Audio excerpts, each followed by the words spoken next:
UP के मंत्री और सुहेलदेव भारतीय समाज पार्टी के संस्थापक राष्ट्रीय अध्यक्ष ओम प्रकाश राजभर कहते हैं, नरेंद्र मोदी ने लोगों के लिए जो किया है उसके लिए लोगों ने उन्हें तीसरी बार अपना प्रधानमंत्री चुना।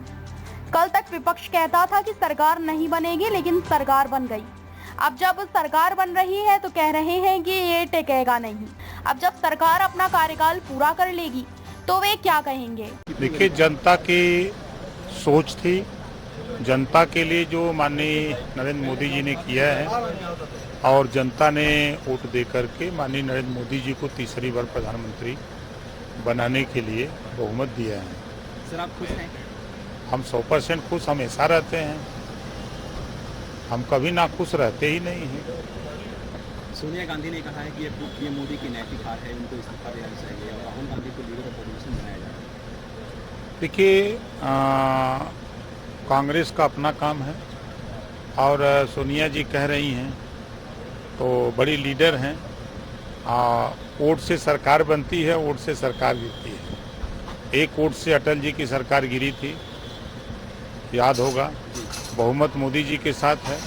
पहले ही एनडीए गठबंधन ने पहली बार, जो गठबंधन था, पहली बार ही प्रधानमंत्री का चेहरा घोषित करके चुनाव लड़ा और प्रधानमंत्री की कुर्सी पर बैठाने के लिए सब लोग पहले से मन बनाए हुए थे। सर, विपक्ष हो या अखिलेश यादव हो, वो कह रही है बैसाखी की सरकार है, नीतीश कुमार का भी लग सकते हैं, चंद्रबाबू नायडू का भी लग सकते हैं, तो ऐसे में बीच में भी चुनाव हो सकता है, ऐसा कांग्रेस के लोग कह रहे हैं। देखिए,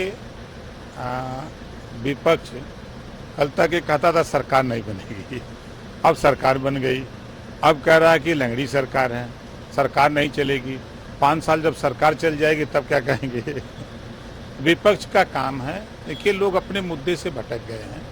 विपक्ष के लोगों का काम होता है कि सरकार जो काम कर रही है उसमें कहीं अगर गलती हो रही है तो उसको एहसास कराना, ये गलत हो रहा है, ऐसे होना चाहिए, सुझाव देना। लेकिन अब लोग नैतिकता खो दिए हैं, बस सिर्फ विरोध एक मानसिकता बन गई है। आपने देखा अयोध्या में भगवान राम का मंदिर बना, तब भी लोगों ने विरोध किया। तो ये विरोध इनका माध्यम है और दूसरा काम नहीं है। हम तो कह रहे हैं कि देश में जरूरत जिस बात की है उसके लिए क्यों नहीं बोलते? देश में जब लड़ाई हो रही है 1 नेशन 1 इलेक्शन की, आप क्यों नहीं बोलते हो कि 1 नेशन 1 एजुकेशन? ये बात क्यों नहीं बोलते हैं? ये बात विपक्ष को बोलना चाहिए। आज देश में रोहिणी आयोग का गठन हुआ है ना, 27% आरक्षण को पूरे देश में बांट के देने के लिए। आप उस पर क्यों नहीं बोलते हो? विपक्ष में क्यों बैठे हो? किस बात के लिए बैठे हो? खाली ड्रामा बतियाते हो। जो चीजें नहीं हो रही हैं उन चीजों को बताओ कि ये आपने आयोग गठित किया, रिपोर्ट आई, आप उसको एहसास कराओ। आप बिना वजह का फिजूल की बात करते हो भाई। हम तो देखिए सिद्धांत की राजनीति करते हैं भैया।